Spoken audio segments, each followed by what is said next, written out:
On va aussi venir parler de ça. Oh, le petit là veut se prendre pour qui? On veut se prendre pour qui? Comment? Moi, je suis Gabouma et je trouve que ce n'est pas normal. Nous, on est des TikTokers.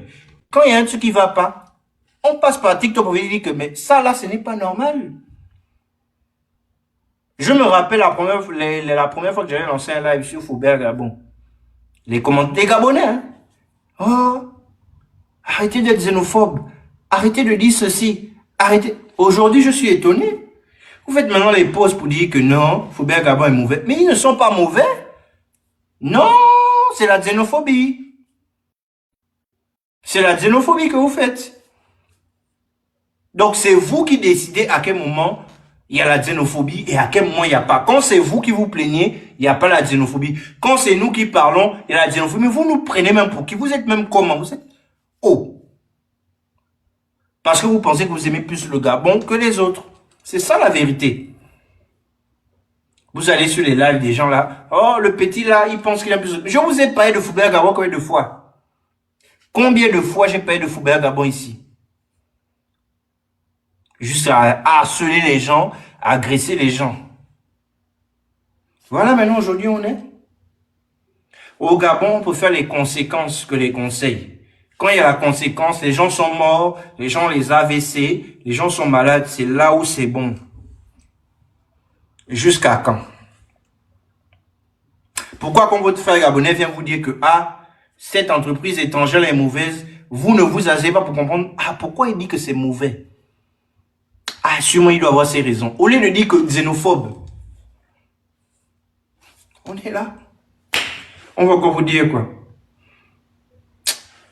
Et passer la parole à Calicis, vas-y. Merci maman Kuna, je te dis. Calicis, vas-y. Bonsoir tout le monde. Bonsoir. Azingo, les gens vont nous écouter quand il y aura toujours ce genre de bêtises-là, ce genre de conséquences graves.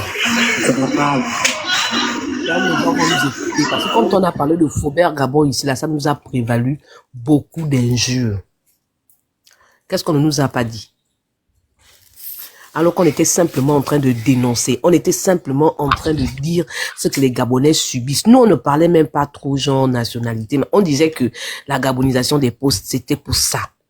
Et qu'il y avait des abus à Faubert. On ne respectait pas. Et qu'on avait l'information que même ce qu'ils vendent n'est pas conforme on appelle ça comment? Aux normes, en fait. Les gens nous ont traités de tous les noms. Nos frères d'ailleurs, là, et nos frères du Gabon. Surtout les Gabonais. Moi, je vais un peu m'attaquer aux Gabonais. Je vais un peu parler fort. Mia Wordio Son, vous n'avez pas honte. Vous n'avez pas un peu honte. Là, vous venez maintenant faire genre les victimes.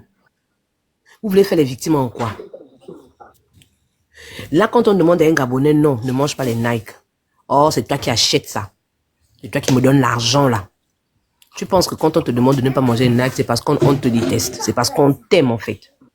On te dit que cette nourriture est ramassée à Mindoubé. Cette nourriture est ramassée dans ces grandes surfaces-là qui font parfois le carton à 3 000 à 4 000. Et les gars là, comme ils sont venus pointer l'argent, ils s'en fichent en fait, de ce qu'on mange. Il a mis un peu le cube là, un peu là, tu te dis que c'est bon.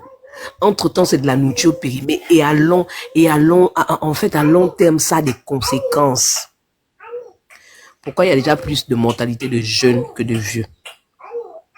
Pourquoi les gens qui sont au village vivent même plus longtemps que ceux qui sont en ville? Pourquoi nos enfants aujourd'hui sont comme des légumes? Ils grandissent plus vite que leur âge, mais il n'y a pas la vigueur, il n'y a pas la force. Pourquoi nos maris aujourd'hui ont les ventres ballonnés? Pourquoi les femmes ont les stérilités? Même les femmes aussi ont les ventres ballonnés. Pourquoi? Parce qu'on ne mange pas sainement. Parce que tout ce qu'on nous présente sur la place publique, on mange. Parfois, tu vois une nourriture, elle est exposée depuis le matin jusqu'au soir. Mais le Gabonais arrive, comme il ne peut pas arriver chez lui pour manger, ou bien comme la femme ne peut pas lui préparer la nourriture, ou bien je ne sais pas. Au lieu même de regarder les conditions dans lesquelles cette nourriture est exposée, non. Moi, par exemple, je fais la braise. Vous connaissez mon astuce. Je ne peux pas préparer la nourriture si je n'ai pas de commande. Je prends l'astuce des Chinois. Le Chinois prépare sur place devant toi. Mieux même que tu attendes. Au moins, tu vois comment il est en train de faire ces mélanges-là. Mais nous, on nous sert des nourritures dans les cafettes où parfois la cafette est sale. Une huile usée depuis combien de mois qu'on utilise. Les spaghettis qui ont dormi depuis combien de temps. Parfois la viande là, tu te poses même la question que c'est quel genre de viande. Ce sont les choses comme ça qu'on mange. Et on est en train de dire que c'est le plat national. Quel plat national? Tu ne connais pas les plats de chez toi. Tu n'as pas honte. Le spaghetti viande, c'est quel plat national gabonaise? Tu ne connais pas l'onkumu. Tu ne connais pas les feux de manioc. Tu ne connais pas le poisson fumé à l'odika. Tu parles de quel plat national? Tu ne connais pas les niemboué, même les chenilles là, tu ne connais pas ça. C'est quel plat national? Spaghetti, viande. C'est ça là. En fait, à quel moment on va avoir honte? Parce que c'est aussi nous qui donnons la force à ces gens-là. Là, on est en train de parler parce que la chose, elle est à chaud. Mais après, une semaine, les gens vont oublier, les gens vont recommencer à tomber dans les mêmes travers. Parce que le Gabonais ne veut pas changer. Le Gabonais, il faut quelqu'un qui le mate pour qu'il comprenne. Là, vous avez mal au cœur. Parce que vous vous rendez compte que on est en train de nous servir. Je ne sais même pas si vous vous rendez même compte. Parce que c'est une poignée de Gabonais qui se rendent compte, en fait. La majorité, ils s'en fichent, puisque pour l'instant, les conséquences, ils ne les voient pas. Tu vas à l'hôpital, tu trouves les enfants de 14 ans, 15 ans avec l'AVC. Que même les médecins posent la question qu'un enfant comme ça va avoir quel problème pour avoir l'AVC. Tu vas à l'hôpital, tu trouves des bébés avec le cancer, les bébés. Tu poses la question que Seigneur Jésus, l'enfant a le cancer, il y a quel problème? Les bébés avec le diabète. Vous pensez que quand on parle sur les panels, c'est parce qu'on ne vous aime pas. Mais c'est parce que plus ça continue, ça persiste, plus on est en train de faire les enfants fragilisés sur le plan sanitaire. Parce que nous, si nous on consomme ça, et que nos enfants consomment ça, les enfants dans 15 ans, 20 ans, il faut voir, ils n'auront même pas d'anticorps. On passe le temps à nous donner les formoles dans les bananes, les pesticides dans les légumes, machin et tout. On est là fiers. Et quand on demande aux Gabonais d'en parler de manière à ce qu'on prenne aussi conscience, et puis il faut interdire aux Gabonais de manger. Quand tu es Mboma, il faut aussi aimer ta santé. Comment veux-tu développer ton pays, participer dans les sorts de ton pays? Tu n'as pas la santé. Non, quand on en parle, c'est tellement un faux sujet qu'on préfère aller là où les gens insultent les gens. On préfère aller là où les gens manquent de respect aux gens. Alors que là, on est en train de parler d'un sujet qui est censé pérenniser la progéniture gabonaise. La femme gabonaise, on dit, elle ne fait pas les enfants. On a des femmes qui ont les stérilités secondaires. Elle a à peine 40 ans. Elle est stérile. Elle a à peine 35 ans. Elle est stérile. On ne comprend rien. Beaucoup ont dit, oh non, c'est parce qu'elle a connu le sexe tôt. Barré. Les gynécologues disent, pour la plupart, qu'il y a un problème alimentaire. Parce que parfois, il n'y a même pas d'explication. Parfois, ce ne sont même pas des femmes qui ont avorté. Elles n'ont même jamais fait l'avortement. Donc, nous, comme on ne se pose jamais les bonnes questions là, on trouve que tout est normal. D'aller manger les likes où les mouches se sont posées, le poisson, la braise qui est exposée à la route, les voitures ne font que passer, toute la poussière est dessus. La personne te sert, même elle n'a pas les gants, elle transpire comme le fleuve de l'Ogooué. Mais personne ne prend conscience. C'est malheureux, hein. C'est vraiment malheureux. C'est-à-dire qu'Azingo, quand je parle même de ce sujet-là, alors qu'on en avait parlé au départ, ça m'énerve. Ça m'énerve vraiment. C'est nous-mêmes. Les gens là ont de la force. L'argent qu'ils ont dans les poches, ils ne viennent pas voler ça dans nos maisons. C'est nous qui partons leur donner l'argent là. J'ai des gars là, quand ils viennent acheter par exemple les Nike, quand j'ai mes heures que je suis pour boulot, je fais mes cotises. Il y a des gars qui disent, oh non, mais il faut d'abord faire les prêts à cuire. Je dis que je ne fais pas les prêts à cuire. Le temps que les gens passent là, il y a la poussière. Quand ça tombe dessus, c'est toi que je suis en train de tuer. Quand tu arrives, tout est dans la glacière, tu veux manger, je mets dans la broche, je mets au feu, tu attends quand ça cuit, je te sers. Mais même ça, on trouve que c'est dur. Le live, Dika, c'est comment? C'est difficile. Oh, un sujet sérieux, vous tapotez pas. On doit attendre non, Dika, ils ne peuvent pas tapoter. Ils ne peuvent pas tapoter. Non, Azingo, je suis tellement déçu de notre population, de ce que le Gabon a dans la tête.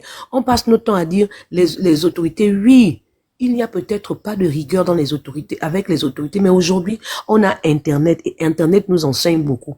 Internet ne doit pas seulement nous donner, aller suivre Novelas, aller suivre comment les hommes et les femmes sortent ensemble, les danses et tout, mais Internet doit aussi nous instruire sur notre santé. C'est très important.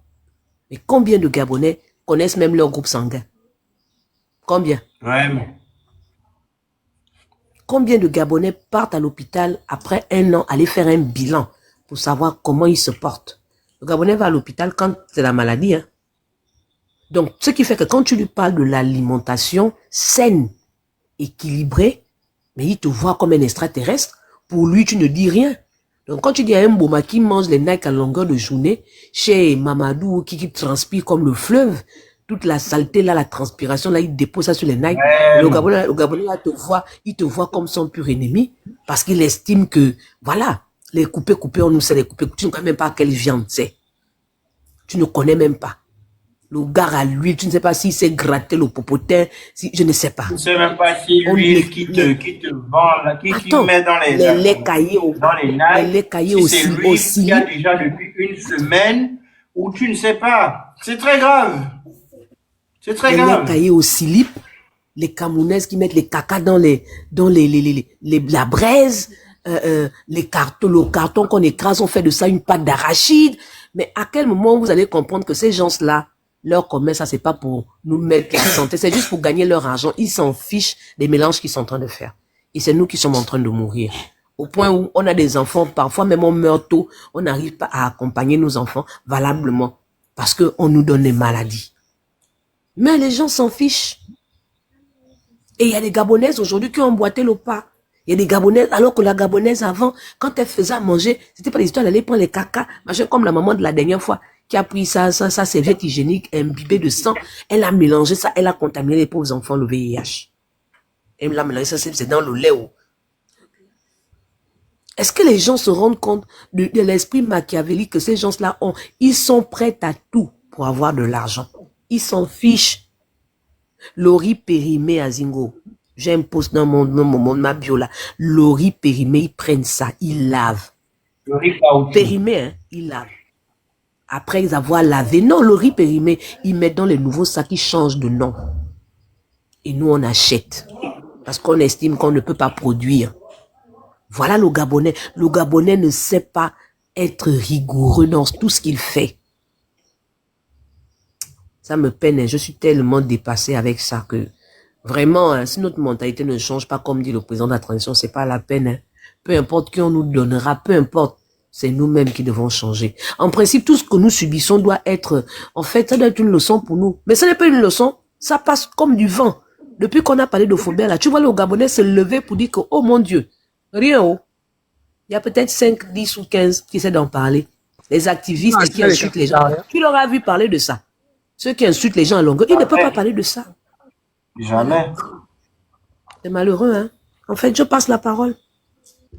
Avant que tu passes la parole, moi j'aimerais dire que franchement, moi je suis déçu. Parce que lorsque vous nous... Moi je m'adresse à cette entreprise-là. Parce que cette entreprise-là, c'est des gens et à une population qui parle tous les jours du panafricanisme. Oui, il faut être unis. Oui, le colon. Mais là, c'est pas le blanc. Hein. C'est pas le blanc. Parce qu'on va dire ici que non, le problème du Gabon, c'est pas une affaire de blanc. Oh non, machin, vous avez les problèmes contre les blancs. Là, on va parler, vous allez encore venir nous dire qu'on a des problèmes avec vous. Ça, c'est des choses qu'on n'a jamais fait dans les autres pays. C'est-à-dire qu'un Gabouman n'est jamais allé dans le pays là de l'entreprise en question pour faire ce bordel-là. Mais vous avez le courage de venir dans les pays des autres, vous vendez ça. Demain, qu'on va dire que, ah, voilà ce que vous faites au Gabon, vous allez sortir, vous allez jouer les patriotes de votre pays pour venir dire que c'est nous les mauvais. Ça là, on ne veut pas trop en parler parce que quand on parle de ça avec vous, vous aimez vous énerver. Mais ça là, vous dans votre pays, vous n'allez jamais accepter ça, jamais. Jamais vous n'allez accepter ça. Cette histoire de Faubert là. Et on vous a parlé de ça depuis des mois. Vous êtes venus nous harceler, dire qu'on est des xénophobes. Aujourd'hui, on est où? Aujourd'hui, on est où? Après tout le bruit que vous nous avez fait, que non, taisez-vous, vous êtes des xénophobes, vous êtes des paresseux, machin. Aujourd'hui, on est où? Aujourd'hui, on se rend compte que c'est nous qui avions raison. Mais nous, on ne parle pas beaucoup. On fait juste un live pour dire que, ah, regardez, vous êtes témoins, non? On vous a parlé de ça depuis des mois et des mois, que, ah, vos pratiques au Gabon ne sont pas bonnes. Vous êtes venus dire que on est xénophobe. Vous nous avez fait la guerre sur les réseaux, alors qu'on a juste dit la vérité, que ça, c'est pas bon. Aujourd'hui, on est où? Aujourd'hui, on est où? C'est des Gabonais qui ont été contaminés. C'est pas vous qui avez été contaminés. C'est des Gabonais qui ont été contaminés depuis des années et des années. Alors que c'est quelque chose qu'on a dénoncé. Hein. Vous êtes venus nous combattre ici, que oui, si vous parlez, c'est que vous ne voulez pas travailler. C'est ça le travail que vous êtes venus faire au Gabon. C'est ça. C'est ça le travail que vous êtes venus faire au Gabon. Vous pouvez faire ça en France, vous allez en France, vous contaminez les Français. Vous êtes malade, vous allez retourner chez vous. Mais quand le Gabonais vous dit que, ah, venez au Gabon, dans les normes, en règle, faites les choses normalement, vous dites, oh, les Gabonais sont xénophobes, c'est des paresseux. Aujourd'hui, on est où? Vas-y, Dimitri, on t'écoute, Dimitri. Moi, je ne parle plus beaucoup. Bonsoir, bonsoir la famille. Bonsoir. Ok, moi je voulais d'abord un peu rebondir un peu sur ce que tu as dit. La prochaine fois qu'on va encore faire nos lives et que ces personnes-là montent, nos amis qui sont autour de nous là, nos pays voisins là, vous venez encore nous parler au nord, l'Afrique unie, on les fait descendre. Parce que pourquoi?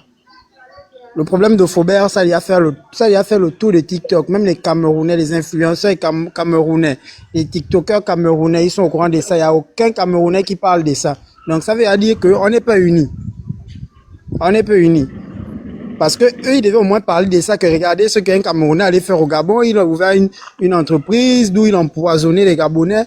Personne n'en parle de ça. Ça, c'est rien que entre nous, Gabonais, qui parlons un peu de ça, qui faisons un peu du tapage, du bruit là-dessus, mais personne d'autre ne parle de ça.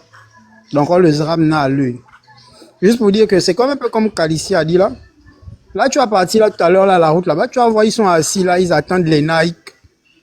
Pendant que l'endroit est sale, manger du poulet. Ce qu'elle a dit, c'est aussi de notre faute. C'est nous qui les encourageons, c'est nous qui partons payer. Tu sais bien que là, ce n'est pas hygiénique, mais tu vas quand même t'arrêter pour aller acheter à manger. Et la plupart des temps, soit ce sont nos amis ouest-africains qui vendent ça, nos amis, les Camerounais. Mais on va aller, on va acheter. On va faire comment? Quand un endroit est propre, tu n'as pas envie d'aller. Nous, on aime manger dans les endroits qui sont sales. Il faut voir l'heure, là, les cafétérias sont remplies. Ils sont allés manger, comme ils appellent ça, la nationale. Spaghetti viande. Donc, ils appellent même ça la nationale. qu'est-ce qu'on peut faire? Oh, c'est la nationale. Le plat du peuple. Donc, c'est désolant. C'est à nous maintenant de nous réveiller. Le gouvernement en place a déjà fait le premier pas. C'est maintenant à nous de les accompagner. C'est maintenant à nous de les accompagner. Ils ont déjà fait. Ils sont en train de dévoiler. C'est maintenant à nous maintenant de dire on doit emboîter le même pas, on doit dénoncer, on ne doit plus aller acheter. Donc c'était un peu ce que je voulais dire. D'accord, ok. Ben, on va passer la parole à Simon. Ok. Bonjour à tous. Oui. Un bonsoir particulier à Zingo. Moi, je suis Kamer et régulièrement, je mentionne dans ton panel et j'écoute attentivement ce que tu proposes comme contenu. J'aimerais d'abord, pour un premier jet de mon argumentaire, j'aimerais préciser à mon frère qui venait de parler là que il faut savoir que les Camerounais sont en train de dénoncer ce qui se passe au Gabon. C'est-à-dire beaucoup d'activistes camerounais, leaders d'opinion, ont fait des posts à charge pour le promoteur de la structure, Foko Faubert. Donc voilà ce que je vais d'abord préciser. Et maintenant, pour développer, il faut savoir un truc. Aucun pays au monde ne peut accepter que des industriels de l'agroalimentaire arrivent à empoisonner de manière systématique leur population.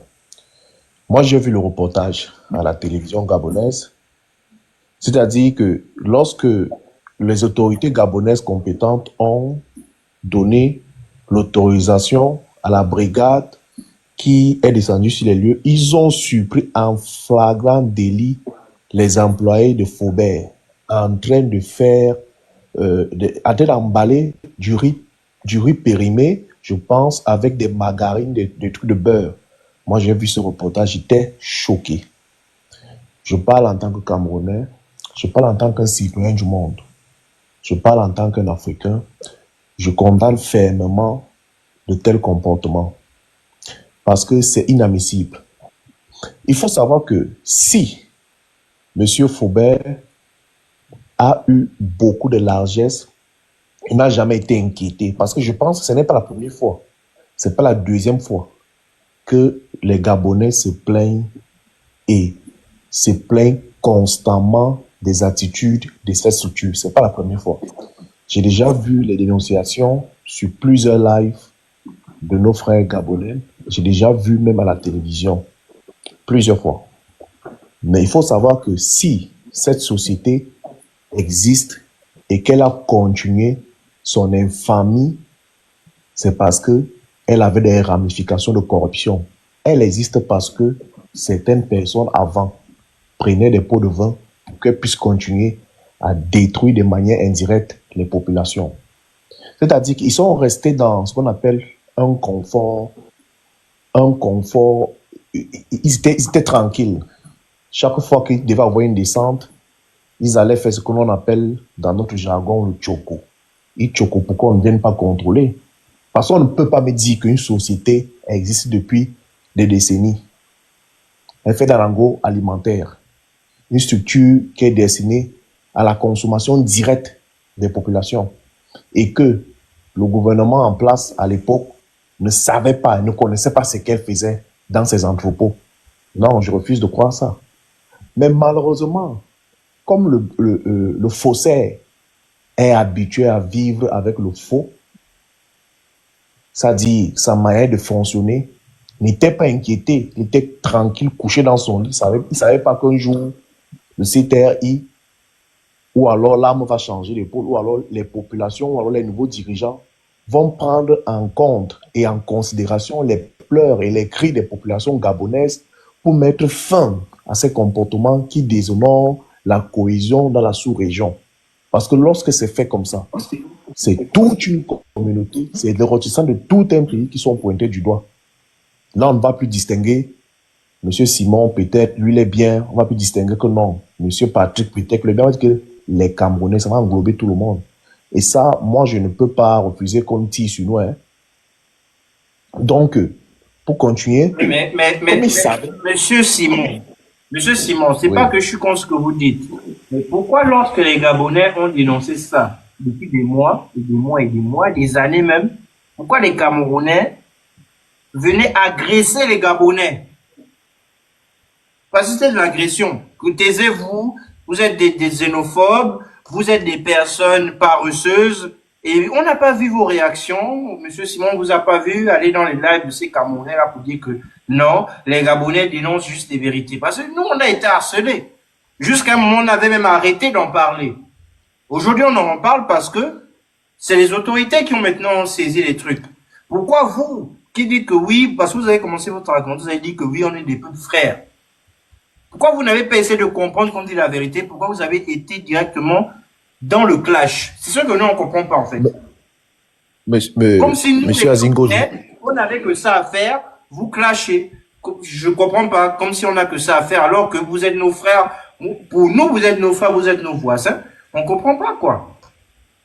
Monsieur Azingo, je vais vous préciser que moi, dès que, je ne sais pas, peut-être certains ici dans ce panel, je peux citer la gabonitude, vous voyez que je connais, sur le Phénix, je montais, je dénonçais. Et à un moment donné, chez mes frères camerounais, on ne nous passait plus la parole. C'est-à-dire, on était blacklistés, on était pourchassés en disant que non, nous sommes des traîtres, qu'on supporte la xénophobie. Non. Parce que moi, personnellement, moi, je ne vis pas au Cameroun. Et le pays où je réside, je ne peux pas me permettre certains comportements. On demandait juste aux Camerounais qui sont dans ces pays d'être en règle. Tout ce qu'on vous demande, c'est d'être en règle dans les pays des gens et respecter les lois et les règles de ces pays. Vous n'aurez jamais de problème. Jamais de la vie. Donc, on dénonçait déjà, et je peux te rassurer, ça, nous étions dans les panels où on parlait, mais vous savez, dans une population, tout le monde n'a pas l'ouverture d'esprit, tout le monde n'a pas l'éveil de conscience, il y a ceux qui agissent comme des moutons, il y a ceux qui agissent avec émotion, il y a ceux qui sont pragmatistes. Moi, je ne suis pas dans l'émotion, je me base sur des faits, je recoupe des informations, j'interroge, et lorsque les faits sont avérés, je développe et je dis ce que je pense. Quitte à ce que ça ne plaise ou ça ne plaise pas, je ne mange chez personne, je ne dois rien à qui que ce soit. D'ailleurs, je n'en bénéficie même rien. Mais c'est mal. C'est mal. Et dans mon deuxième jet, dans mon deuxième argumentaire, j'aimerais sensibiliser beaucoup d'Africains. La jeune dame, la dame qui était là, je m'excuse si c'est Kali, elle est en train de parler avec des propos assez clairs, assez révélateurs. C'est-à-dire, nous, Africains, devons avoir ce qu'on appelle la culture de l'information et la culture du bien-être. Monsieur Azingo, je suis sûr de moi, beaucoup d'Africains ne savent pas que lorsqu'on va dans un étalage, lorsqu'on va dans un supermarché, et quand on prend un produit, on regarde l'étiquette pour voir si la date est encore correcte. On regarde si ce produit qu'on veut consommer, il est riche en protéines, il est riche en ci, en ci. On regarde ça, c'est comme ça qu'on fait des courses. On n'achète pas les choses au bas. Et les Africains doivent avoir ce qu'on appelle la culture de la bonne nutrition. Nous nourrissons très mal. Et les Africains n'ont pas la culture du sport, le bien-être. C'est-à-dire, tu vas voir, ils finissent le travail à 15h30, 16h. Le premier réflexe, c'est aller s'asseoir au bar, c'est ingurgiter au moins 4 bières. Il ne va pas réfléchir que non, quand je rentre, je dois me reposer et je dois me faire un thé, je dois manger équilibré, on mange mal. Et comme mon frère a dit tout à l'heure, on préfère aller où c'est sale parce que c'est moins cher. Le moins cher coûte cher. Le moins cher coûte cher.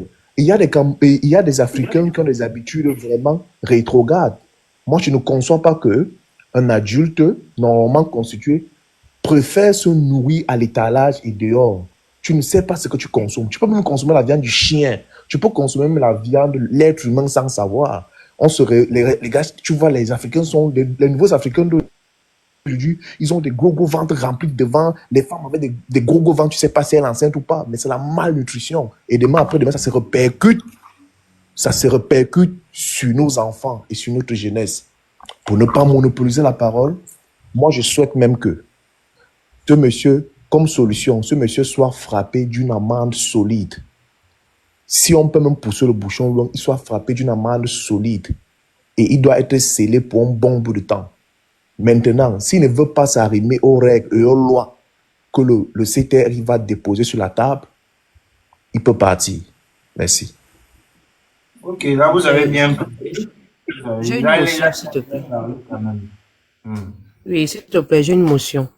Monsieur Simon, hein, Oui, vous madame. savez, ce qui nous fait mal, ce qui nous fait vraiment mal, en Afrique centrale, on a des frères. Moi, j'ai toujours dit ça. Malheureusement, beaucoup ne comprennent pas ça. Frères dans le sens où quand on a les mêmes frontières, on est proche, donc il y a des échanges qui se font. Ce qui nous fait mal, c'est pas quelqu'un de très loin qui vient nous poignarder comme ça. Je le dis pourquoi?